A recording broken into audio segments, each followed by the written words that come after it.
Sirva a todos! Você é só a empregada aqui! Meu filho gritou na frente de todos, me proibindo de sentar à mesa com seus futuros sogros ricos. Não derrubei uma única lágrima. Servi cada prato daquele banquete com um sorriso gelado no rosto. Na manhã seguinte, deixei um único papel assinado sobre a mesa de centro. Quando ele leu a primeira linha, as pernas dele simplesmente cederam.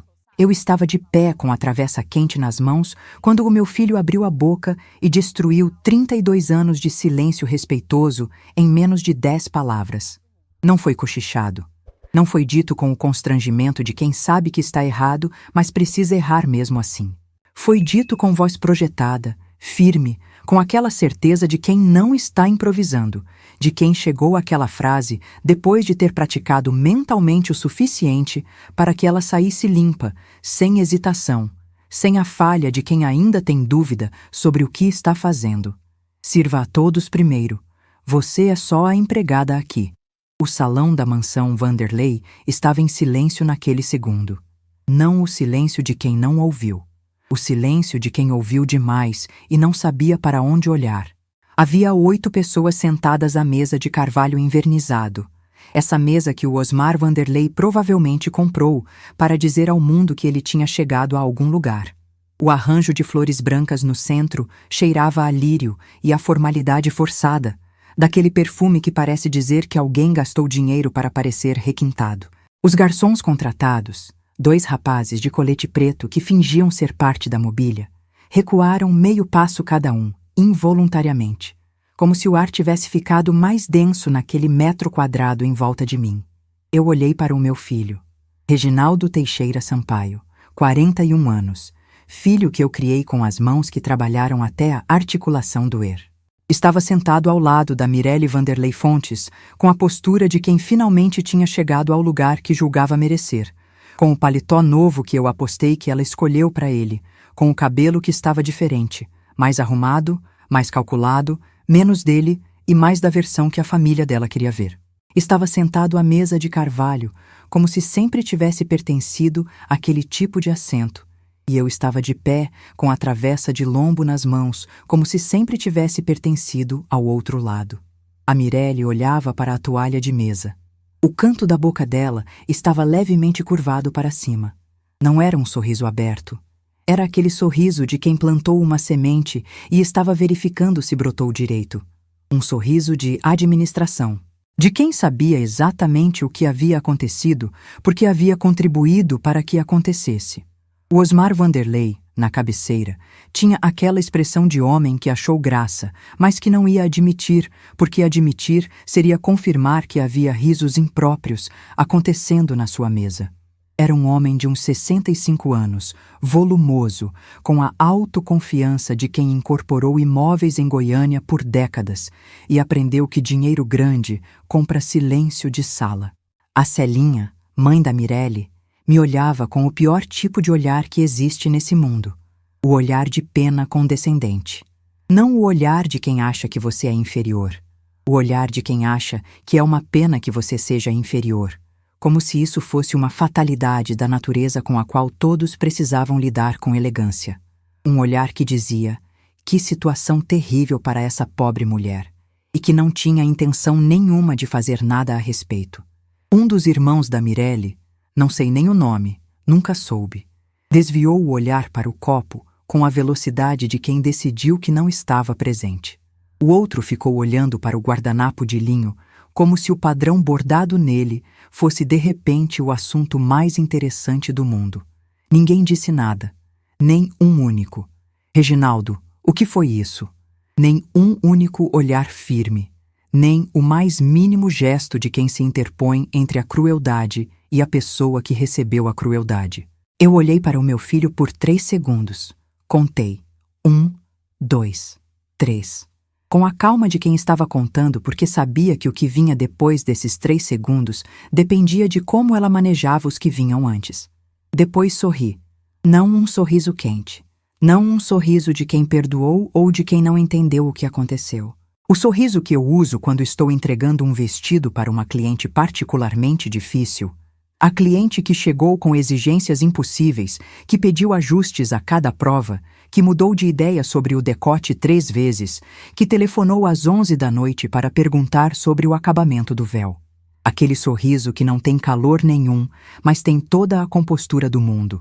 O sorriso de quem está completamente no controle do que está fazendo. Coloquei a travessa sobre o apoio que estava ao lado da mesa. Servi cada prato, um por um, com a eficiência de quem tem décadas de prática em fazer coisas difíceis com as mãos.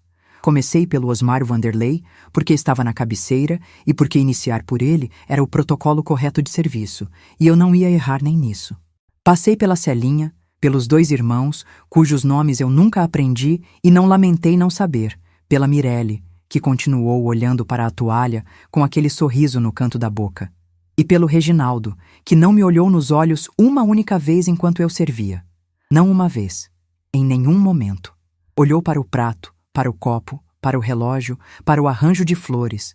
Em nenhum momento olhou para a mulher que estava servindo a comida com as mãos que o criaram. Voltei para a cozinha sem pronunciar uma palavra. A cozinha da mansão Vanderlei era do tamanho do meu ateliê inteiro. Fogão industrial, bancadas de mármore, iluminação de embutir que deixava tudo com aquela luz de vitrine de loja cara. Cheirava a tomilho e a manteiga e ao perfume enjoativo da Mirelle, que tinha entrado ali antes para verificar se o lombo estava pronto e tinha deixado um rastro olfativo que parecia não querer ir embora. Encostei as costas na pia de granito frio. Fiquei olhando para o fogão por uns 5 minutos. Respirei 2 vezes, fundo, devagar, o tipo de respiração que não é de meditação nem de ansiedade. É a respiração de quem está organizando o pensamento como quem organiza mesa de corte. Cada coisa no lugar certo antes de começar a trabalhar. Não chorei. Não tinha lágrima disponível para aquele momento. Chorar seria reconhecer que o que havia acontecido tinha o poder de me partir. E aquilo não tinha. Doía, sim. Doía com aquela dor surda, que é pior que a dor aguda porque não tem pico, não passa rápido, fica instalada como uma pressão de baixa intensidade atrás do externo. Mas dor não é fratura. Eu sabia distinguir as duas. O que eu sentia naquele momento, encostada na pia de granito frio da cozinha que não era minha, não era tristeza, era reconhecimento. Como quando você está ajustando uma costura numa peça complicada e, de repente, encontra o ponto exato onde o tecido estava torto desde o começo. Torto de uma maneira que foi ficando mais escondida à medida que as camadas foram sendo costuradas por cima, mas que estava lá desde a origem, determinando silenciosamente a forma de tudo que veio depois. O Reginaldo estava torto há muito tempo. Eu só estava há muitos anos recusando a ver o que sempre esteve ali. Precisava pensar nisso claramente. Então pensei. Tinha começado, se eu fosse honesta comigo mesma, quando ele entrou na órbita da família Vanderlei 2 anos antes. Antes disso, ele era distante, era ocupado, era o filho que telefonava menos do que eu gostaria, mas que quando aparecia, ainda tinha algo do menino que eu conhecia. Depois da Mirelle, foi sendo substituído aos poucos por uma versão dele que eu não reconhecia. Uma versão que falava diferente, que vestia diferente, que olhava para minha casa no setor Bueno, com os olhos de quem estava tentando ver o que havia de errado com ela em vez de ver o que havia de certo. A primeira vez que ele insinuou algo foi numa tarde em que ele tinha vindo me visitar e olhou para a fachada da casa e disse: "Casual demais para ser casual.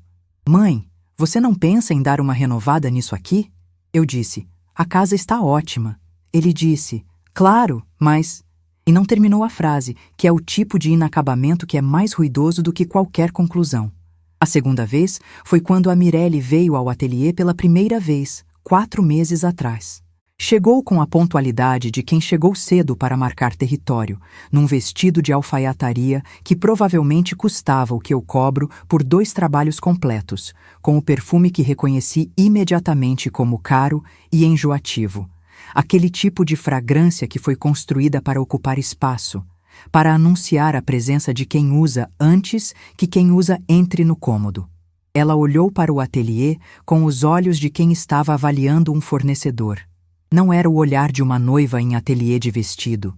Era o olhar de quem chegou para verificar se o que lhe foi vendido corresponde ao que vai comprar. Eu entendi naquele momento o que ela queria. Não era o vestido, era o capital social que o vestido representava. Meu ateliê veste as noivas de algumas das famílias mais antigas de Goiânia, não porque eu me vendi para esse mercado, mas porque 32 anos de trabalho sério constroem reputação sem que você precise comprar nenhum centímetro dela. A Mirelle Vanderlei Fontes descobriu isso pelos circuitos de convivência onde os nomes das famílias de Goiânia circulam, e chegou ao meu ateliê não para fazer um vestido, mas para poder dizer, na manhã do casamento, que o vestido foi feito pela costureira, que faz os vestidos de todo mundo que importa. Prestígio alugado. Era assim que ela me via. E eu aceitei o trabalho porque era um trabalho. O modelo era lindo. O tecido que ela escolheu era micado japonês creme com bordado manual no corpete, um trabalho que daria prazer de executar independente de quem estava usando. E porque naquele momento eu ainda estava tentando ser a mãe que dá o benefício da dúvida mesmo quando os sinais estão piscando vermelho. Os sinais piscavam vermelho. Havia o jeito que ela falava comigo. Educada, sempre educada. A Mirelle Vanderlei Fontes nunca seria grosseira de forma que pudesse ser citada. Esse era o tipo de requinte que ela tinha. Mas havia uma tonalidade nas instruções que ela dava sobre o vestido que era a tonalidade de quem fala com prestador de serviço descartável, não com artesã de alta costura com lista de espera de 6 meses. Havia o modo como ela me apresentou à mãe dela, quando a Celinha veio junto na segunda prova. Essa é a Ivone, ela faz meu vestido. Ela faz, não ela é a artesã. Não ela tem o ateliê mais conceituado, ela faz. Como alguém que executa uma função. E havia o que ela fez no jantar, o avental. Isso eu preciso contar com cuidado, porque é o detalhe que a maioria das pessoas não pega, mas que eu, que trabalho com tecido e com detalhe de confecção há 32 anos, peguei imediatamente. Quando eu cheguei à mansão, o Reginaldo me levou até a cozinha, onde os garçons contratados estavam finalizando os últimos pratos. A Mirelle apareceu 1 minuto depois, com um avental de cozinha dobrado nas mãos, branco, de algodão grosso, da marca da empresa de buffet, e disse sorrindo, com a voz suave de quem está fazendo um favor: Ivone, toma, vai te poupar de sujar a roupa. E estendeu o avental para mim como se fosse a coisa mais natural do mundo. Eu estava usando uma blusa de seda branca com calça de alfaiataria grafite que eu mesma tinha confeccionado. Uma roupa de jantar. Não era roupa de trabalho, era roupa de convidada. Mas peguei o avental porque naquele momento eu ainda estava avaliando, ainda estava dando crédito à possibilidade de que era distração e não intenção. Não era distração. O avental era o ensaio geral para o que veio depois. Era a coreografia que a Mirelle havia pensado com antecedência suficiente para ter um avental disponível. Colocar a sogra no papel antes de o jantar começar, para que quando o papel fosse verbalizado na frente da família, ele já tivesse sido estabelecido fisicamente. Ela era inteligente, isso eu nunca neguei. O problema é que inteligente sem caráter é só calculismo bem vestido. O Reginaldo sabia. Não podia não saber. Ou sabia e concordou. Ou sabia e ficou em silêncio, que para os efeitos práticos dá no mesmo. Voltei ao salão. Servi a sobremesa com a mesma eficiência silenciosa. Recolhi os pratos com as mãos que recolheram tecido e fio e material por décadas, que nunca se envergonharam de trabalho e não iam começar naquela noite. Quando o jantar terminou, tirei o avental, dobrei com cuidado. Bem dobrado, vinco reto, porque é assim que se dobra tecido quando se sabe o que tecido é. E deixei sobre a bancada da cozinha. Despedi-me da Mirelle com um aceno de cabeça. Ela interpretou como derrota. Deixei que interpretasse. Saí pela porta de serviço. Não esperei que o Reginaldo me chamasse. Ele não chamou. Dirigi de volta para o setor Bueno na escuridão de uma quinta-feira à noite em Goiânia, com o ar-condicionado no máximo e o rádio desligado, porque o que eu precisava naquele momento não era de som, era de silêncio para pensar. Passei pelo setor Marista, pelo Jardim Goiás. Meu terreno estava em algum lugar ali, silencioso e seguro, rendendo sem que ninguém soubesse. Pela entrada do bairro que eu conheço de cor há 15 anos. Entrei em casa. Acendi a luz da sala. Sentei na poltrona que comprei em 2009, carregando sozinha a caderneta de financiamento, sem pedir assinatura de ninguém, porque naquela época o Reginaldo já tinha saído de casa e eu aprendi que esperar que alguém assine junto é esperar sentada. A poltrona era cor de areia, o tecido já levemente gasto nas bordas dos braços do jeito que tecido bom gasta, com dignidade, mostrando que foi usado por alguém que usou de verdade. Fiquei ali por um tempo que não fui medir. E fui pensando metodicamente como quem está traçando o molde de uma peça nova sobre papel craft, medindo antes de cortar porque corte errado em material caro não tem como desfazer. Pensei, o que eu tenho? Pensei, o que está registrado no meu nome? Pensei, o que o Reginaldo sabe que existe? Pensei, o que ele não sabe? Essa última lista era a mais interessante. Levantei da poltrona com o pensamento já tomado. Não era uma decisão emocional. Emoção já tinha sido processada na cozinha da mansão Vanderlei com aquelas 2 respirações fundas encostadas na pia de granito. Isso era outra coisa. Era o tipo de decisão que você toma quando finalmente larga o benefício da dúvida que você vinha carregando há mais tempo do que deveria. Fui até a escrivaninha do quarto. Abri a gaveta de baixo, a que fica trancada com a pequena chave que guardo no fundo da caixa de costura de madrepérola que pertenceu à minha mãe. Peguei a pasta suspensa com os documentos patrimoniais que o Dr. Saulo organiza para mim todo ano, metodicamente, como alguém que respeita o trabalho de uma vida. Abri. Passei folha por folha. E então liguei para o Dr. Saulo. Eram 10h30 da noite. Ele atendeu no segundo toque, porque o Dr. Saulo é desse tipo de pessoa. O tipo que atende porque sabe que quando alguém liga no horário em que as coisas sérias acontecem, o telefonema é uma coisa séria. Contei o que havia acontecido, a frase exata, o avental, o silêncio da mesa, o olhar da Mirelle. Quando terminei, ele ficou em silêncio por um instante. Não o silêncio de quem está surpreso, mas o silêncio de quem está alinhando o que ouviu com o que já sabia que estava por vir. Depois disse: Ivone, a minuta que a gente conversou está aqui. Quer avançar? Disse que sim. Você tem certeza do que quer incluir? Disse que tinha. Então eu mando por mensagem ainda hoje para você revisar. Amanhã cedo a gente assina com efeito imediato nos 2 instrumentos. Fui dormir sabendo o que ia acontecer de manhã. E dormi bem, com aquela qualidade de sono que vem não de leveza, mas de resolução. De quem tomou uma decisão e não tem mais o peso da dúvida sobre qual decisão tomar. Na manhã seguinte, quando o Reginaldo aparecesse, ele ia encontrar sobre a mesa de centro da minha sala um único documento assinado que ele não esperava existir. E esse documento ia mudar completamente o chão sob os pés dele. Ele só ainda não sabia disso. Antes de eu contar o que aconteceu na manhã seguinte, eu preciso perguntar para vocês. Se fosse com vocês, naquele salão, com a travessa quente nas mãos e o próprio filho gritando na sua frente para impressionar gente que não vale um fio do seu suor, vocês teriam saído em silêncio como eu saí ou teriam respondido na hora? Me conta nos comentários. Agora vamos continuar. O doutor Saulo estava na minha porta às 8h em ponto com a pasta de couro marrom que eu conheço há 15 anos, a mesma que ele trazia quando vinha revisar meus contratos de aluguel, quando fizemos o planejamento da Previdência, quando registramos o galpão no meu nome em 2015. Uma pasta que para mim tem o cheiro de segurança, de papel de cartório e de decisões tomadas em ordem. Fizemos tudo na mesa da cozinha, com café passado fresco. Eu passo café de manhã como faço tudo o mais, certo, sem pressa, sem atalho. O Dr. Saulo ficou com a xícara do lado direito, a pasta aberta à esquerda, e lemos os 2 instrumentos juntos em voz alta, parágrafo por parágrafo, porque documento sério se lê em voz alta quando se tem um advogado de confiança do lado.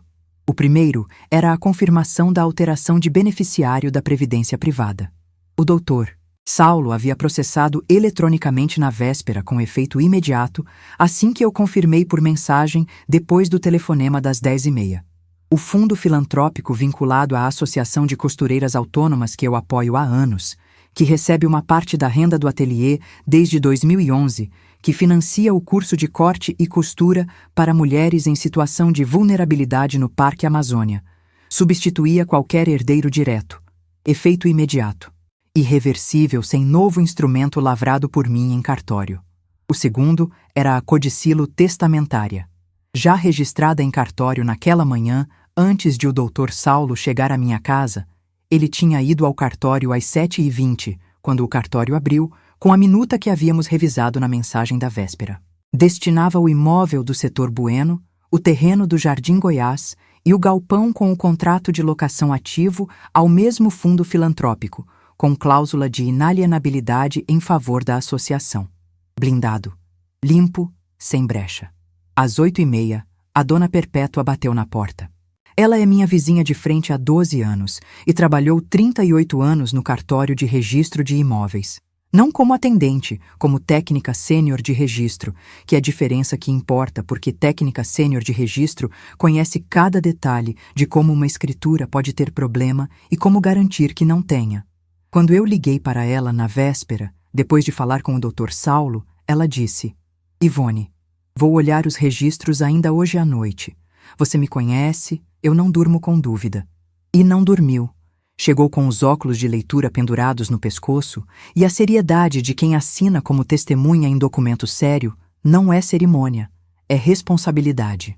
Assinou as 2 vias com a letra cuidadosa de quem passou décadas produzindo documentos que importam. Depois ficou folheando os papéis por um momento, os óculos na ponta do nariz, passando o indicador pelas margens das escrituras com a familiaridade de quem lê linguagem cartorial, como outros leem manchete de jornal. E disse, com aquela voz calma que não precisa de ênfase, porque o conteúdo carrega o peso sozinho: Ivone, eu consultei os registros ontem à noite quando você me ligou. Todos os seus imóveis estão limpos. Registro correto, sem ônus, sem pendência, sem nada que alguém possa segurar. Guardei aquela informação do jeito que guardo medida de cliente difícil, com precisão absoluta, sem comentário. Quando os papéis estavam assinados e testemunhados, o doutor Saulo me olhou por cima dos óculos. Aquele olhar que ele tem quando está avaliando se o que está vendo corresponde ao que esperava ver, e disse: Ivone, você está muito tranquila. Eu disse: Saulo, eu costurei minha própria roupa para o velório do meu casamento. Eu trabalho com material difícil há 30 anos. Isso aqui é só mais um ponto. Ele sorriu. O tipo de sorriso discreto de quem entendeu mais do que a frase literal contém. Foi embora. A dona Perpétua ficou tomando café na cozinha, porque ela é o tipo de pessoa que sabe quando presença silenciosa é o maior favor que se pode fazer. O Reginaldo chegou às 10. Sem ligar antes. Sem mensagem. Com aquela expressão que eu reconheço desde que ele tinha 12 anos e chegava a pedir desculpa por alguma coisa que havia quebrado. Os ombros levemente abaixados, a postura de quem chegou com um pedido de desculpa preparado e está verificando se o terreno está receptivo. Eu estava no ateliê. Eu sempre estou no ateliê de manhã. O ateliê fica nos fundos da casa, conectado por uma passagem interna que a Gislene usa como corredor a vida toda. Ela chegou às 7h15 como sempre. Viu os documentos na mesa de centro quando passou pela sala, olhou para mim sem perguntar nada, que é o tipo de respeito que vem de 26 anos de convivência. A Gislene entende quando perguntar não é a ajuda certa. Ela deixou o Reginaldo entrar e ficou na sala de espera porque eu pedi. Ele veio até mim no ateliê com o chapéu na mão, figurativamente, porque o Reginaldo não usa chapéu, mas a expressão existe porque existe um tipo de postura que dispensa o objeto. Disse que tinha exagerado, que estava nervoso com o jantar, que os Vanderlei eram difíceis de impressionar e ele não sabia como lidar com a pressão. A voz mansa, os ombros caídos. Conheço aquela postura desde os 9 anos e a janela da cozinha. Sempre funcionou antes. Ele sabia que sempre funcionou antes. Não levantei os olhos da costura. Disse: Reginaldo, tem um papel sobre a mesa de centro da sala. Vai lá ler. Ele ficou parado por um segundo. Depois foi. Ouvi os passos no corredor de ladrilho. Ouvi a porta da sala abrir. Ouvi o silêncio que veio depois. Não o silêncio de quem entrou num cômodo vazio, mas o silêncio de quem está lendo algo que mudou a pressão do ar ao redor. Um silêncio com textura. Com o som de páginas sendo viradas devagar, com mais cuidado do que a velocidade de leitura exigiria, porque ele estava relendo. Então ouvi o baque surdo, o baque de alguém sentando pesado num sofá, o tipo de som que o corpo faz quando as pernas decidem parar antes que a cabeça dê a ordem. Quando a leitura chegou a um ponto que o sistema nervoso processou antes que a razão pudesse organizar a resposta. Terminei o ponto que estava dando. Cortei a linha. Coloquei a tesoura na bancada e fui até a sala. O Reginaldo estava sentado no sofá com os papéis nas mãos. Tinha o olhar de quem acabou de descobrir que o chão que julgava estar pisando era outra coisa inteiramente. Aquela mistura de susto com a percepção tardia de que havia errado o tamanho da coisa com que estava lidando, o mesmo olhar de quando ele tinha 16 anos e usou o dinheiro do mercado para outra coisa e eu abri a carteira vazia na frente dele sem dizer nada por um longo momento. Eram 2 documentos. O analista financeiro que ele era, leu, entendeu, releu para ter certeza de que havia entendido certo. E depois olhou para mim. Disse, com a voz que saiu mais fina do que ele queria: "Mãe, você faria isso?" Sentei na poltrona. Cruzei as pernas. Fiquei olhando para ele por tempo suficiente para que o silêncio respondesse antes de mim. Depois disse: "Reginaldo, ontem à noite você me chamou de empregada na frente de gente que eu nunca vi na vida." Em voz alta, com a voz projetada para o salão inteiro, para me diminuir na frente de pessoas que valem dinheiro e não valem caráter. "Você sabia que eu tinha esse terreno? Esse galpão?" Silêncio. "Não sabia, porque você nunca perguntou. Nunca perguntou porque você decidiu, em algum momento lá atrás, que eu era só a costureira do setor bueno, que não tinha nada importante o suficiente para perguntar sobre. E você estava errado. Estava errado na premissa, estava errado no método e estava errado sobre mim." Olhei para os papéis na mão dele. Esses documentos me custaram uma noite de decisão e 15 anos de confiança no Dr. Saulo. Custaram pouco. O que você fez ontem vai custar mais. Ele abriu a boca. Fechou. Então, eu disse a ele o que ia acontecer. Que ia manter os instrumentos ativos por tempo indeterminado. Que a reversão dependia de atitudes, não de palavras, e que eu já tinha palavras dele suficientes para uma vida inteira. Que a Mirelle Vanderlei e a família dela podiam continuar existindo na vida dele porque não era meu negócio controlar com quem ele se relaciona. Mas que se ele esperava algum dia sentar numa mesa e discutir herança ou partilha, ia precisar primeiro aprender a sentar numa mesa comigo como filho e não como estranho envergonhado de onde saiu. Então, disse a última coisa, a mais importante. E o casamento vai continuar sem o meu vestido. Ele me olhou sem entender. Expliquei com a calma de quem tem tempo e clareza suficientes para não precisar levantar a voz. A Mirelle me procurou 4 meses atrás porque descobriu que meu ateliê veste as noivas das famílias que ela queria frequentar. Não foi afeto. Não foi porque ela gostou da minha pessoa ou do meu trabalho. Foi estratégia de imagem. Queria poder dizer que o vestido era feito pela costureira que todo mundo que importa conhece. Ela veio ao ateliê, escolheu o modelo, eu já tinha cortado o tecido, o micado japonês creme, que não é tecido barato nem de fácil reposição, e que eu cortei porque era meu trabalho fazê-lo. Cobrei o sinal que cobro de qualquer cliente, o mesmo valor que recebo por um mês inteiro de aluguel do galpão. Pausa. Ontem à noite, quando você me chamou de empregada, eu me tornei exatamente isso para aquela família. Funcionária que é tratada dessa forma pede demissão. Vou devolver o sinal da Mirelle amanhã com uma carta explicando que não posso mais atender o pedido por incompatibilidade profissional. Formal, sem detalhes desnecessários. O Reginaldo ficou branco. Não porque perdeu a herança. Não só por isso. Ficou branco porque era analista financeiro e entendeu a dimensão do que aquela carta significava dentro do universo que ele havia escolhido habitar. Vestido de noiva, cancelado pela própria sogra, com devolução formal de sinal, com linguagem jurídica fria de incompatibilidade profissional, era o tipo de história que não ficava contida dentro de uma família. Era o tipo de história que chegava ao Osmar Wanderley na hora do café da manhã. E um incorporador imobiliário de Goiânia que construiu uma reputação ao longo de décadas sabe, com precisão de balanço, quanto vale a narrativa de uma relação. A noiva que usou a sogra como capital social e perdeu o vestido por humilhação pública não tinha narrativa confortável para contar nos círculos que frequentava. O noivo que envergonhou a mãe para impressionar o sogro não tinha crédito sobrando para sustentar a posição que havia conquistado à custa desse envergonhamento. Mandei a carta para a Mirelle na manhã seguinte, pelo Dr. Saulo, com o cheque do sinal. Educada, formal, sem dramaturgia, incompatibilidade profissional superveniente. O doutor Saulo me disse depois que o advogado dos Vanderlei ligou, perguntando sobre reversão. Ele disse que não havia. Não havia mesmo.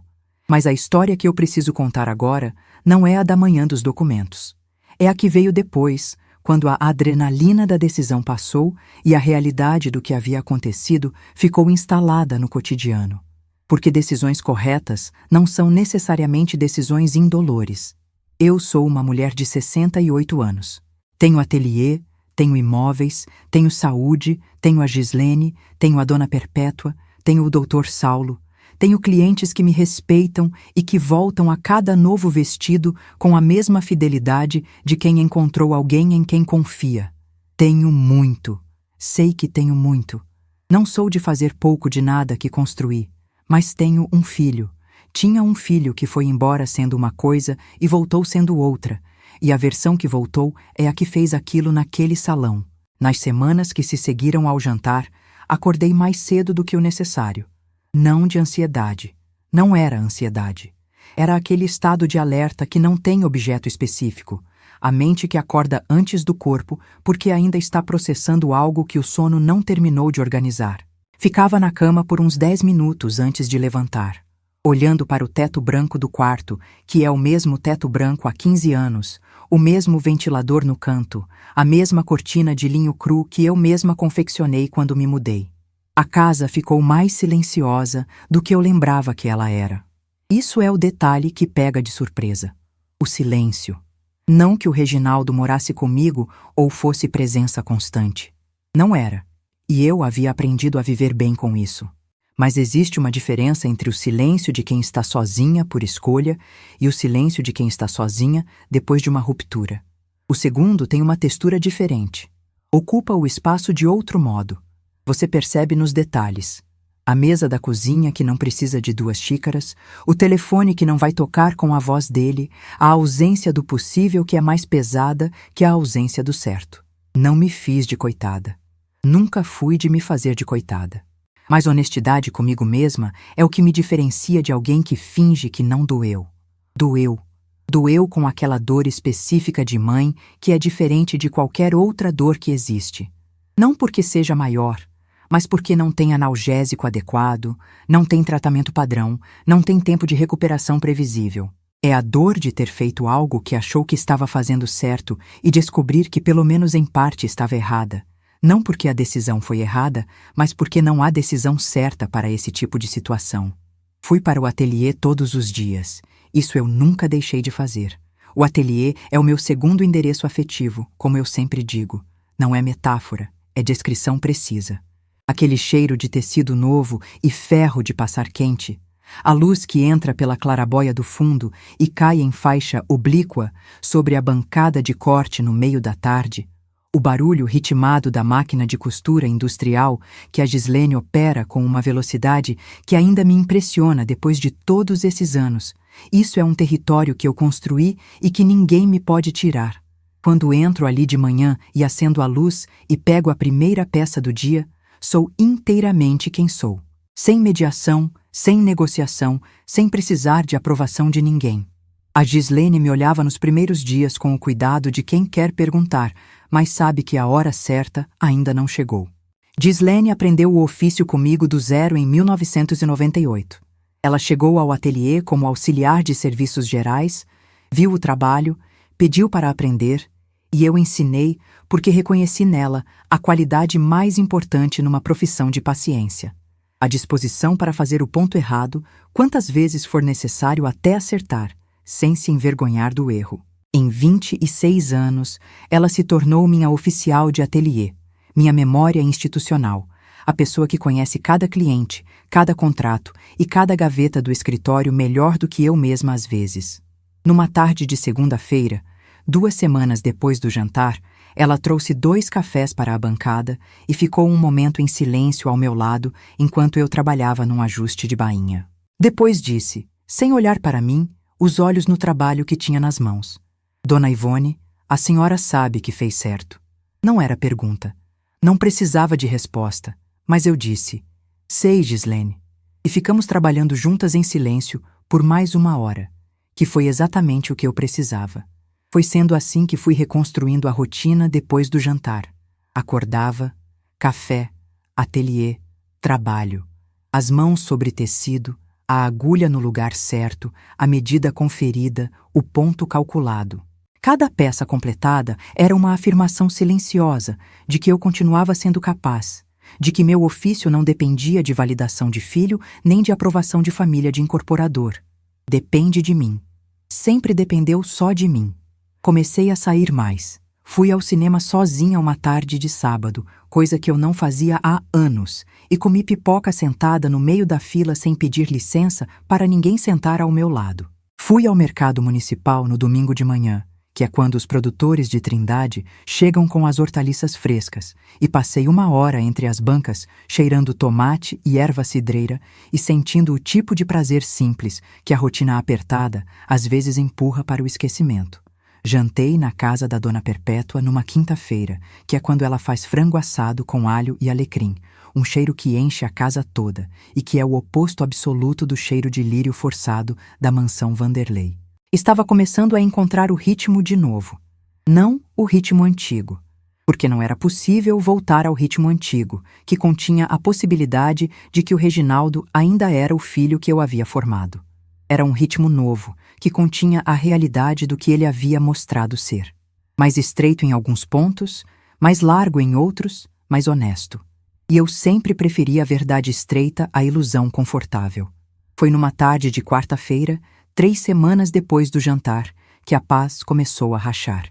Eu estava finalizando o zíper invisível de um vestido de festa, cerimônia de formatura, cliente nova que tinha sido indicada por uma das minhas clientes antigas do setor oeste, quando o celular vibrou na bancada.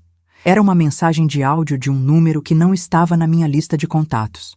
Um número com DDD de Goiânia que eu não reconheci. Fiquei olhando para a mensagem por uns 10 segundos antes de abrir. Tenho o hábito, construído ao longo dos anos, de não abrir mensagem desconhecida com pressa. Pressa em mensagem desconhecida é o tipo de hábito que cria problema. Abri o áudio. A voz era feminina, mais velha, com aquela tonalidade de quem está passando uma informação e está nervosa com isso, não porque a informação seja incerta, mas porque a informação é certa e sabe que vai pesar. Ela disse, e eu ouvi 2 vezes para ter certeza que ouvi certo. Ivone, aqui é a Teresa do cartório. A gente não se fala há uns anos, mas eu me lembro da senhora dos tempos que a Perpétua trabalhava aqui. Eu sei que não é da minha conta, mas tinha uma coisa que eu precisava que a senhora soubesse porque eu não ia conseguir dormir sabendo que não falei. É sobre um documento que passou por aqui há uns meses, ligado ao seu ateliê. A gente se encontra? Coloquei o celular na bancada. Fiquei olhando para ele. O zíper invisível estava na minha mão. Terminei de fechá-lo. Coloquei o vestido no cabide. Olhei para o celular de novo. Sobre um documento, ligado ao meu ateliê. Guardei o celular no bolso do avental e chamei a Gislene. Disse, Gislene, você conhece uma Teresa do cartório de registro de imóveis? Ela pensou por um momento e disse, conheço de nome. Amiga antiga da Dona Perpétua. Acho que se aposentou faz uns 2 anos. Por quê? Não respondi. Fui para o escritório, fechei a porta e escutei o áudio uma 3ª vez. A tristeza que eu vinha trabalhando para transformar em rotina estava cedendo lugar a outra coisa. Não era tristeza. Era aquele frio específico que desce pela nuca quando a intuição chega antes do raciocínio. Quando o corpo registra que algo está errado antes que a mente termine de construir o argumento. Havia um documento. Havia algo ligado ao meu ateliê. E havia uma mulher de cartório que não conseguia dormir com o que sabia. Liguei de volta para a Teresa naquela mesma noite. Não esperei até o dia seguinte. Não deixei para quando fosse mais conveniente. Aprendi ao longo de 68 anos que informação que alguém não consegue dormir segurando é informação que não melhora com a espera. Ou você pega enquanto está fresca, ou você pega depois com a deterioração que o tempo causa em tudo que fica parado sem ser enfrentado. Teresa atendeu após 2 toques. A voz era exatamente como no áudio.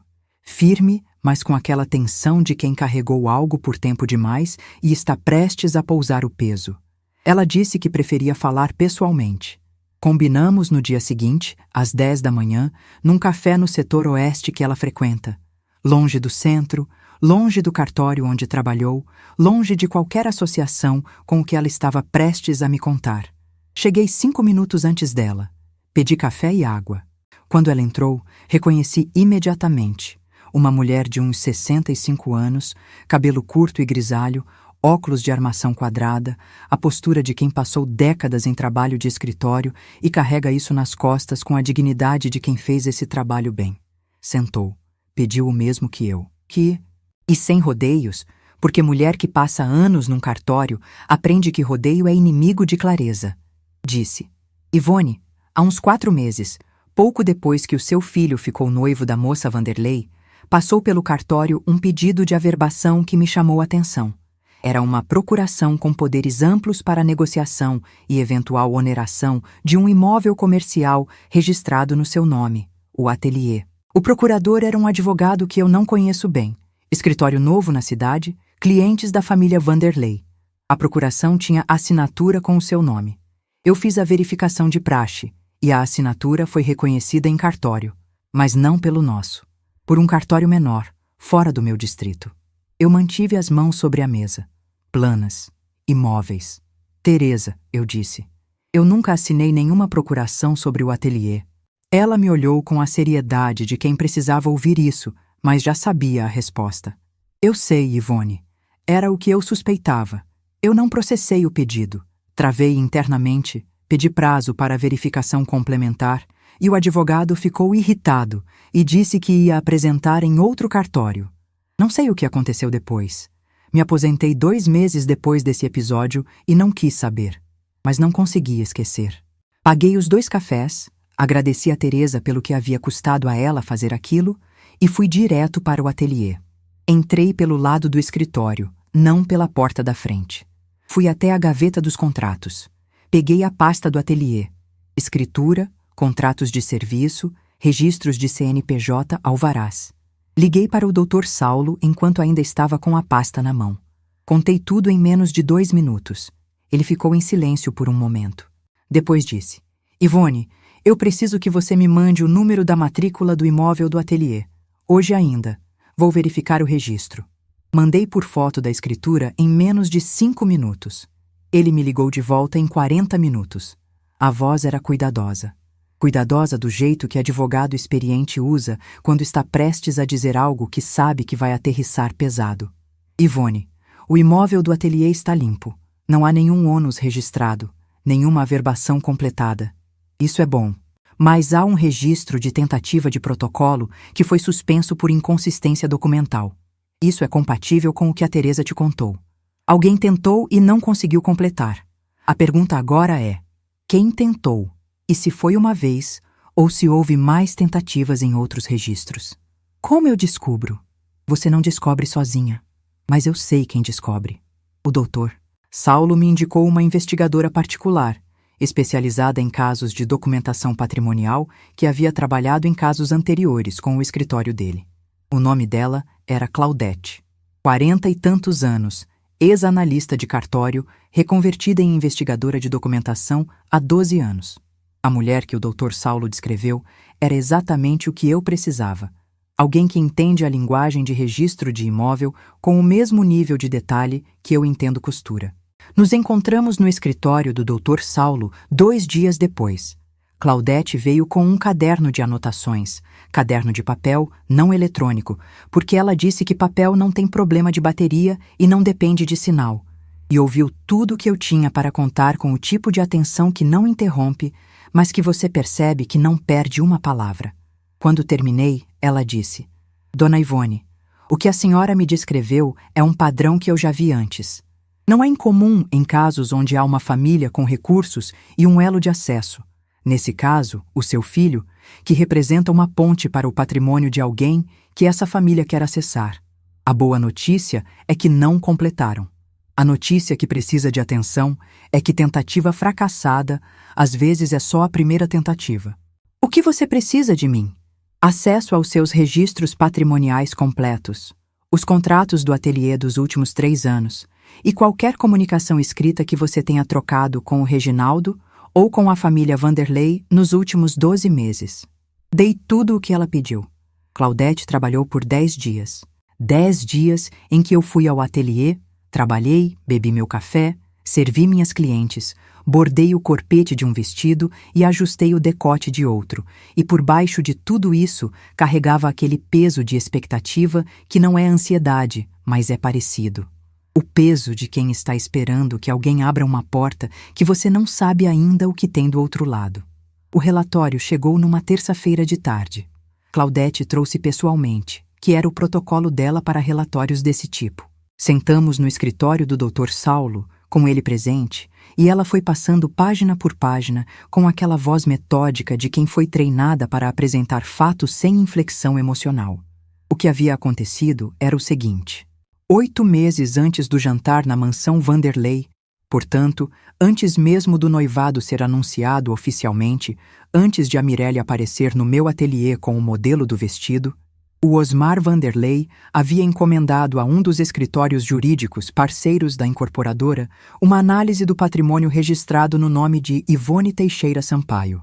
A análise encontrou o ateliê, o imóvel comercial no centro, como o ativo mais acessível, porque estava registrado como pessoa física e tinha uma estrutura de CNPJ vinculada que poderia, em tese, ser utilizada como garantia para determinadas operações.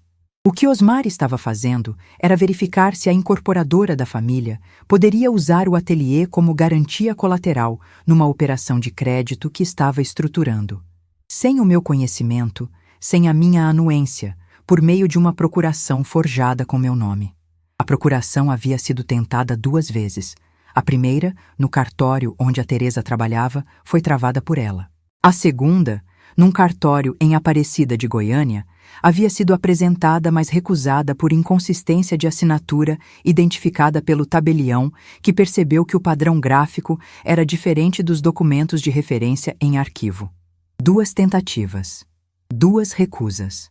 Patrimônio intacto por margem.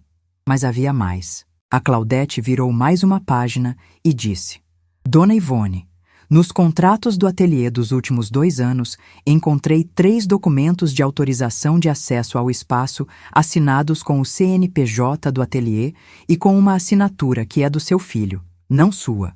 Ele se identificou nesses 3 documentos como corresponsável pela gestão do ateliê. Isso não tem amparo em nenhum contrato social registrado, mas foi usado como argumento para o acesso a informações financeiras do ateliê junto a 2 fornecedores e a uma instituição financeira onde o ateliê tem conta corrente. Eu fiquei olhando para o relatório.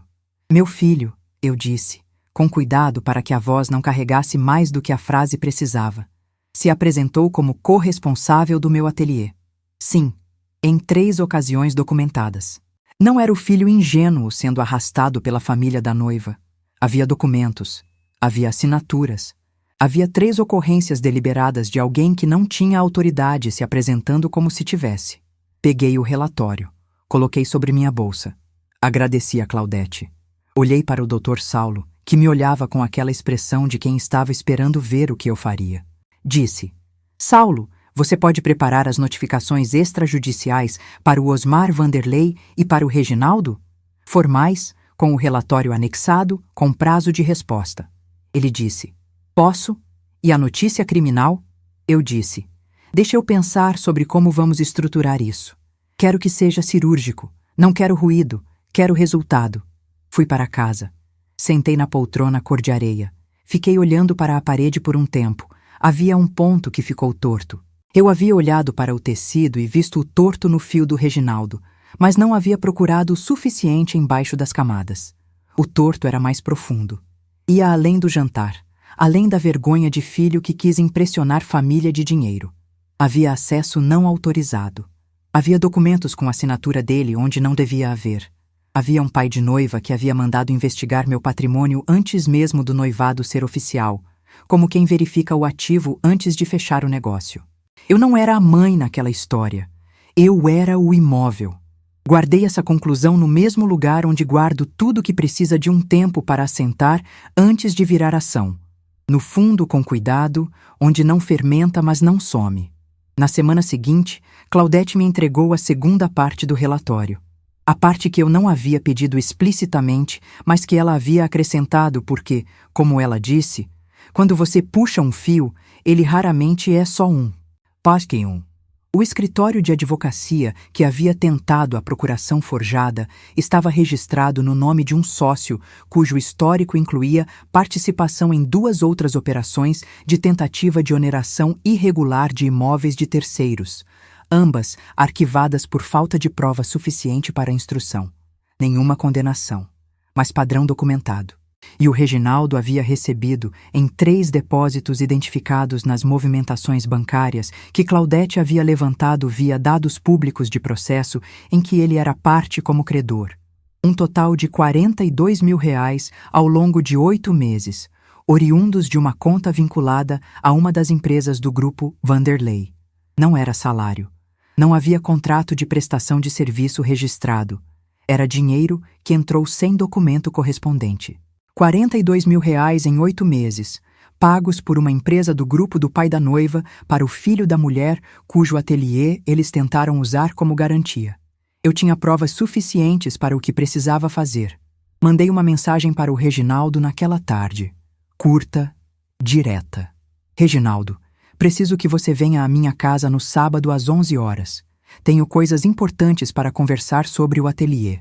Sem explicação, sem alerta, sem antecipação do que estava por vir.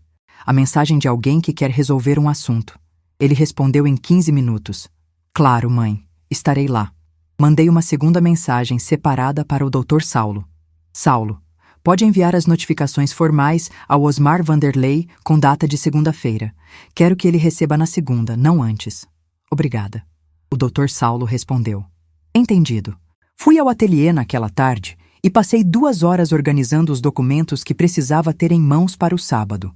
O relatório completo da Claudete, as cópias das tentativas de averbação, os comprovantes dos 3 documentos com assinatura do Reginaldo, o extrato da movimentação dos R$42 mil, a carta formal de devolução do sinal da Mirelle com o protocolo do Dr. Saulo e as 2 confirmações das tentativas de procuração recusadas. Coloquei tudo em ordem cronológica dentro de uma pasta de couro que uso para documentos de cliente quando preciso levar ao cartório. Fechei a pasta. Coloquei sobre a escrivaninha do escritório do ateliê, ao lado da tesoura de corte que uso há 20 anos. Gislene, que estava no ateliê e havia visto tudo sem perguntar nada, veio até a porta do escritório. Ficou olhando para a pasta e para mim por um momento. Depois disse: Dona Ivone, eu acho que vou querer saber como foi depois do sábado. Disse a ela. Gislene, depois do sábado você vai saber tudo. Você merece saber tudo. O sábado havia sido marcado. O Reginaldo havia confirmado. As notificações para o Osmar saíam na segunda. O tecido estava cortado. O ponto estava pronto para ser dado. Agora era só chegar na hora certa. Na sexta-feira, antes do sábado, cheguei ao ateliê às 7 da manhã. Não havia cliente marcada naquela manhã. Eu havia deixado a agenda limpa de propósito, porque preparação para o tipo de coisa que eu ia fazer no sábado não coexiste com medição de bainha e ajuste de manga. Precisava da manhã para mim, para o ateliê vazio, para o silêncio que só existe quando a Gislene ainda não chegou e as máquinas estão desligadas, e o cheiro de tecido novo e ferro de passar é o único habitante do espaço. Fui até a bancada de corte. Abri a pasta de couro. Distribuí os documentos sobre a superfície de granito, como quem distribui as peças de um molde antes de começar o encaixe. O relatório da Claudete, as tentativas de averbação, os 3 documentos com assinatura do Reginaldo, o extrato dos R$42 mil, a carta formal de devolução do sinal da Mirelle. Fiquei olhando para tudo aquilo por um bom tempo. Quando você passa a vida inteira trabalhando com molde, aprende que existe uma etapa antes do corte, que a maioria das pessoas ignora porque tem pressa. A etapa de verificação. Você distribui as peças, confere o encaixe, verifica se o fio está na direção certa, se os recortes estão alinhados, se o conjunto faz sentido como um todo antes de pegar a tesoura. Corte errado em material de valor não tem conserto. A verificação existe para garantir que quando você cortar, você corte certo. Passei aquela manhã verificando. Reli o relatório da Claudete página por página. Conferi as datas. Alinhei a cronologia. A investigação patrimonial encomendada pelo Osmar 8 meses antes do jantar, os 3 documentos com assinatura do Reginaldo, os R$42 mil em depósitos sem contrato correspondente, as 2 tentativas de procuração forjada. Cada peça encaixava na seguinte com a precisão de construção que não é coincidência, é planejamento. É a estrutura de alguém que pensou com antecedência e achou que não havia risco. O risco existia. Estava sentado na bancada de corte do meu ateliê, distribuído sobre granito, esperando ser usado. Liguei para o Dr. Saulo às 9h30. Ele confirmou. As notificações para o Osmar estavam redigidas, prontas para envio na segunda-feira, com o relatório completo da Claudete como anexo e a solicitação formal de explicação sobre a origem e natureza dos R$42 mil pagos ao Reginaldo, com prazo de 15 dias para resposta antes de procedimentos formais adicionais. Saulo, eu disse. Na segunda-feira, quando as notificações saírem, o Osmar vai tentar contato. Com você, com o Reginaldo, possivelmente comigo. Provavelmente. Se ele tentar contato comigo, não atendo. Você é o canal. Entendido. Ivone, você quer que eu esteja presente no sábado? Pensei por um momento. Depois disse, não, o sábado é entre mim e o meu filho. O resto é entre mim, você e os procedimentos formais. O sábado é pessoal antes de ser jurídico. Ele entendeu. Passei a tarde de sexta-feira num trabalho manual simples, ponto a ponto num bordado de acabamento que eu estava deixando para um dia que precisasse de tarefa que não exigisse decisão, só presença. As mãos sobre o tecido, a agulha no ritmo que o músculo já sabe fazer, sem instrução, o fio entrando e saindo com aquela regularidade que é quase meditativa quando você faz isso a tempo suficiente para que o movimento seja reflexo e não esforço. Fui para casa no fim da tarde. Jantei sozinha, feijão com arroz e couve que eu mesma preparei, porque tem dias em que o jantar mais honesto é o mais simples. Dormi bem. No sábado, acordei às 6h30. Passei café. Arrumei a sala. Quando digo arrumei a sala, digo isso com o cuidado de quem sabe o que está fazendo. Não era limpeza doméstica, era a preparação do espaço onde uma coisa importante ia acontecer. Coloquei a pasta de couro sobre a mesa de centro, sobre a mesma superfície onde havia deixado os documentos patrimoniais 2 semanas antes, que o Reginaldo havia lido com aquele baque de quem perdeu o chão. A mesa de centro, que era o palco dessa história desde o começo. Ao redor da pasta, coloquei os documentos em 3 grupos, separados por clipes de metal. O grupo da procuração forjada, o grupo das assinaturas não autorizadas do Reginaldo, o grupo dos depósitos sem contrato. 3 pilhas. 3 assuntos. 3 conversas que precisavam acontecer numa só. Às 10h45, 15 minutos antes do Reginaldo confirmar que estaria aqui, sentei na poltrona cor de areia com uma xícara de café. Não havia ansiedade. Havia a calma fria de quem passou a semana inteira se preparando e sabe que está pronta. Às 11 em ponto, o interfone tocou. Abri a porta. O Reginaldo entrou com a expressão de quem veio para resolver um assunto da mãe. Útil, disponível, levemente superior na postura de quem faz o favor de aparecer. Estava de camiseta e calça jeans, o Reginaldo do fim de semana, relaxado. Não sabia o que estava esperando por ele. Mãe, oi? Pode falar o que foi? Indiquei a sala. Senta. Ele entrou na sala, viu a mesa de centro, viu os 3 grupos de documentos separados por clipes e algo na postura dele mudou. Uma tensão sutil que atravessou o ombro. Um momento de hesitação no passo que durou menos de 1 segundo, mas que eu vi porque sou costureira. E costureira vê detalhe. Sentou no sofá. Olhou para a pasta. Olhou para mim. O que é isso? Sentei na poltrona. Cruzei as pernas. Peguei o primeiro grupo de documentos. A procuração forjada, a tentativa de averbação, os 2 relatos de recusa em cartório, e coloquei sobre a mesa de frente para ele. Isso é uma procuração com o meu nome que alguém tentou usar para onerar o meu ateliê sem o meu conhecimento. Pausa. 2 vezes, em 2 cartórios diferentes, recusada em ambos. O silêncio que se instalou era pesado do jeito que silêncio pesado é, com textura de ar que ficou mais denso e que ninguém sabe como respirar normal dentro dele. Ele olhou para os documentos. Mãe, eu não sei nada sobre isso. Eu sei que você sabe. A voz saiu calma. Não levantada, não dramática.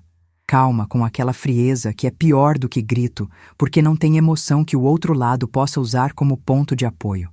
Reginaldo, vou te mostrar a segunda pilha. Coloquei os 3 documentos com a assinatura dele sobre a mesa. Você se apresentou como corresponsável pela gestão do meu ateliê em 3 ocasiões documentadas. Você não é corresponsável. Você não tem participação no CNPJ. Você não tem contrato com o ateliê. Você assinou documentos usando um vínculo que não existe. Ele abriu a boca. Fechou. Eu quero ouvir o que você tem a dizer sobre isso. O que veio depois não foi negação imediata. Foi o que vem quando a negação não tem argumento suficiente para se sustentar. Uma hesitação, uma tentativa de organização de fala que ficou pela metade. Um olhar para os documentos como se os documentos fossem mudar o que estava escrito neles se ele olhasse tempo suficiente. Mãe, eu posso explicar. Pode, eu estou ouvindo. Foi a família da Mirelle. Eles disseram que era procedimento padrão para análise de crédito, que eram formulários de apresentação do negócio, que não ia ter consequência nenhuma. Eu assinou porque eles disseram que era só burocracia interna da incorporadora deles. Deixei a frase pousar. Reginaldo. Voz ainda calma. Você é analista financeiro há 12 anos. Você sabe o que é uma declaração de corresponsabilidade de gestão empresarial. Você assinou 3 delas. Você sabia o que estava assinando. O silêncio que veio depois era diferente do anterior. Era o silêncio de alguém que foi colocado diante da versão exata do que fez, sem atenuante, sem saída lateral, e que sabe que não tem argumento que funcione contra isso. Coloquei a terceira pilha sobre a mesa. Terceiro assunto. R$42 mil, depositados em 8 parcelas ao longo de 8 meses, de uma conta vinculada a uma empresa do Grupo Vanderlei para a sua conta pessoal, sem contrato de prestação de serviço registrado, sem nota fiscal, sem qualquer documento que justifique a origem desse dinheiro. O Reginaldo estava pálido. Mãe, não! A palavra saiu firme, não gritada, mas com a firmeza de quem não está abrindo espaço para interrupção. Você vai ouvir o que eu tenho a dizer. Depois você fala. Fiz uma pausa. Depois. Você é meu filho. Eu te criei com as mãos que trabalharam até a articulação doer. Te dei escola, te dei curso, te dei o melhor que eu tinha enquanto o ateliê ia crescendo e eu ia aprendendo a guardar, a investir, a construir o que você nunca perguntou o tamanho, porque você decidiu que eu não tinha tamanho relevante. Eu não te odeio pelo jantar. O jantar foi cruel, e você sabe que foi cruel, mas cruelty de filho a mãe acontece e às vezes é possível atravessar. O que eu não posso atravessar, o que não tem como atravessar como se fosse tropeço, é que você assinou documentos usando o nome do meu trabalho sem me perguntar, sem minha autorização, para ajudar uma família que estava tentando usar o meu patrimônio como garantia de operação financeira, sem o meu conhecimento ou consentimento. Pausa. Isso não é fraqueza. Isso é escolha deliberada. Você escolheu o dinheiro deles e o acesso que eles representavam. Você escolheu isso com assinatura. O Reginaldo tinha os olhos vermelhos, não chorando, mas no limiar, aquela vermelhidão que é o corpo chegando na borda da emoção, que a contenção ainda está conseguindo segurar. Disse: Mãe, eu errei. Eu sei que errei, mas eu não sabia o tamanho. Você não quis saber o tamanho, que é diferente. Não saber e não querer saber são documentos diferentes. Deixei aquilo ficar no ar por um momento. Depois disse: Na segunda-feira, o doutor Saulo envia notificação formal ao Osmar Vanderlei com todo esse material. Ele terá 15 dias para responder. Dependendo da resposta, ou da ausência dela, os próximos passos serão determinados pelos procedimentos formais adequados. O que acontecer juridicamente com o Osmar e com o escritório de advocacia que assinou aquelas procurações não está mais nas minhas mãos. está nas mãos dos documentos. Pausa. Quanto a você, você está sendo notificado agora, pessoalmente por mim. O doutor. Saulo vai enviar a notificação formal também para você na segunda-feira. Você vai precisar de um advogado próprio, e eu sugiro fortemente que seja um advogado que não tenha nenhuma conexão com os Vanderlei. O Reginaldo ficou olhando para mim por um momento longo. Depois disse com uma voz que saiu pequena de um jeito que eu não ouvia há muitos anos: Mãe, e nós dois? Não respondi imediatamente. Fiquei com aquela pergunta no ar por um tempo que não é cruelty, mas é o tempo que a resposta verdadeira precisa para sair certa. Depois disse: nós dois somos mãe e filho. Isso não muda. Mas mãe e filho não é cheque em branco, Reginaldo. Nunca foi. Você vai precisar fazer escolhas nos próximos meses. Sobre os Vanderlei, sobre o que você quer ser quando a poeira baixar. E essas escolhas vão dizer se nós dois ainda temos algo para construir. Não as palavras, as escolhas. Levantei da poltrona. Fui até a porta da sala, abri. Pode ir. Eu preciso trabalhar. Ele saiu com os documentos na mão. Eu havia deixado uma cópia para ele de propósito. Quando a porta fechou, fiquei olhando para a mesa de centro com as 3 pilhas diminuídas pelas cópias que ele levou. Depois fui para o ateliê. Gislene estava lá. Olhou para mim. Não perguntou nada. Peguei o bordado que havia deixado na sexta-feira e sentei na bancada. A agulha, o fio, o tecido, o ponto que entra e sai com aquela regularidade que é mais honesta do que qualquer frase que eu pudesse dizer naquele momento. A Gislene disse, depois de um tempo, sem levantar os olhos do trabalho que tinha nas mãos: Dona Ivone, acabou? Disse. A parte que eu precisava fazer acabou. Ela assentiu. Voltamos ao trabalho. Na segunda-feira, as notificações saíram. Na mesma tarde, o advogado dos Wanderlei ligou para o Dr. Saulo 3 vezes. Na terceira ligação, o doutor Saulo atendeu e disse que toda a comunicação deveria ser feita por escrito, com prazo de resposta de 15 dias, conforme a notificação. E que qualquer tentativa de contato direto comigo seria considerada assédio. A notificação para o Reginaldo foi entregue em mãos por um oficial de cartório na terça-feira às 14h, no endereço que ele havia me dado como residência depois que o noivado foi desfeito. O Osmar Vanderlei não respondeu nos 15 dias. Silêncio que é tipo de resposta. O silêncio do Osmar Vanderlei nos 15 dias do prazo foi a resposta que eu precisava. Não porque fosse surpresa, mas porque confirmou que o Dr. Saulo podia avançar com os procedimentos formais que havíamos preparado. E ele avançou. O que aconteceu depois foi o seguinte, na ordem em que aconteceu. O escritório de advocacia que havia tentado processar a procuração forjada foi denunciado ao Conselho de Ética da OAB com o material da Claudete. O sócio responsável respondeu processo disciplinar. A incorporadora Vanderlei recebeu notificação de irregularidade junto ao órgão competente referente à operação de crédito que havia tentado usar patrimônio de terceiro sem autorização como garantia. O processo não teve desfecho espetacular nem prisão televisionada. Desfechos reais raramente têm, mas teve consequência.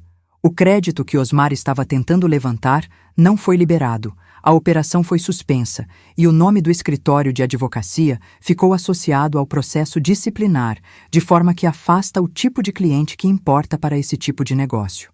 O Reginaldo contratou um advogado que não tinha ligação com os Vanderlei. Teve que devolver os R$42 mil, acordo extrajudicial que o advogado dele negociou com o Dr. Saulo para evitar procedimento formal, e assinou termo de comprometimento de que não representaria nem se apresentaria como vinculado a nenhum bem ou empresa do meu patrimônio em nenhuma ocasião futura. O noivado, como eu já sabia, havia sido desfeito pela Mirelle antes das notificações saírem. O que eu não sabia, e soube pela Dona Perpétua, que soube por uma antiga colega de cartório que ainda frequentava os círculos certos, era que o Osmar Vanderlei havia sido o responsável pelo término. Quando as notificações chegaram e o padrão ficou visível, ele cortou o Reginaldo do acesso familiar com a eficiência de quem descarta ativo que ficou passivo. Não havia afeto naquele relacionamento que o Reginaldo havia comprado ao preço que comprou. Era transação. Transação que deixou de ser vantajosa. Isso me doeu por ele de um jeito específico que não é raiva e não é pena. É o tipo de dor que você sente por alguém que você amou e que pagou caro por uma lição que você tentou ensinar de graça e que ele recusou aprender por conta própria. Eu não me alegrei com o término, mas eu não o salvei também. O Reginaldo ligou 3 meses depois das notificações. A voz estava diferente da última vez que falei com ele no ateliê.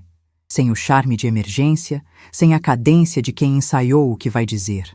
Disse que a Mirelle havia terminado, que o Osmar havia deixado claro que ele não era mais bem-vindo nos círculos que frequentava, que estava reconstruindo. Perguntei se estava bem. Disse que estava tentando estar. Convidei para jantar. Veio. Comemos arroz, feijão, frango assado com alecrim, porque jantar honesto não precisa de travessa de lombo em mesa de carvalho envernizado. Comemos com poucas palavras, que às vezes é o tipo mais verdadeiro de refeição entre duas pessoas que ainda estão descobrindo o que sobrou depois que a mentira foi retirada do meio. Não perdoei tudo naquela noite e não fingi que perdoei. Perdão que se finge é pior do que a ausência de perdão, porque corrói por dentro como umidade em tecido que nunca seca. O que aconteceu entre nós vai sendo pago em tempo, em escolhas repetidas, em comportamento que vai se acumulando como pagamento de uma dívida que não tem data de quitação, mas que diminui a cada ato correto. Ele sabe disso agora. Estava aprendendo a saber. Os instrumentos patrimoniais continuam como estão. A Gislene perguntou se eu ia alterar. Disse que ainda não. Que ia manter enquanto a reconstrução ainda estava sendo provada e não presumida. Quanto a mim, estou bem. Estou com 68 anos, ateliê com lista de espera de 6 meses, 13 imóveis registrados limpos sem pendência, previdência privada intocada desde 2003, crescendo com a paciência de quem nunca precisou correr. Trabalho com as mãos em material que entendo, acordo cedo, bebo meu café, ouço a Gislene operando a máquina com aquela velocidade que ainda me impressiona depois de todos esses anos. Na semana passada, terminei o vestido de uma noiva que vai se casar em outubro. Corpete bordado à mão, 2 dias completos de trabalho, cada ponto calculado para segurar a forma sem apertar a respiração. Quando ela se olhou no espelho da cabine de prova, chorou. Esse choro, eu conheço. É o choro de quem se viu inteira pela primeira vez. Saí do ateliê naquela noite com as mãos cansadas do jeito bom, cansadas de construção, não de desgaste. Entrei no carro, dirigi para casa pelo Jardim Goiás, passei pelo terreno que o Reginaldo não sabia que existia, que continua valorizando com a paciência de quem não tem pressa, e pensei que nenhuma mesa de carvalho envernizado, nenhum arranjo de flores caras, nenhuma família com nome incorporado na placa do edifício vai me dizer quem eu sou. Eu sei quem sou. Construí com as próprias mãos durante 32 anos, tijolo por tijolo, ponto por ponto, sem pedir assinatura de ninguém para validar o que estava sendo erguido. Se essa história te tocou, compartilhe com alguém que precisa ouvir que dignidade não tem preço. Se inscreva no canal para não perder nenhuma história como essa. E clica na próxima que está aparecendo na tela agora.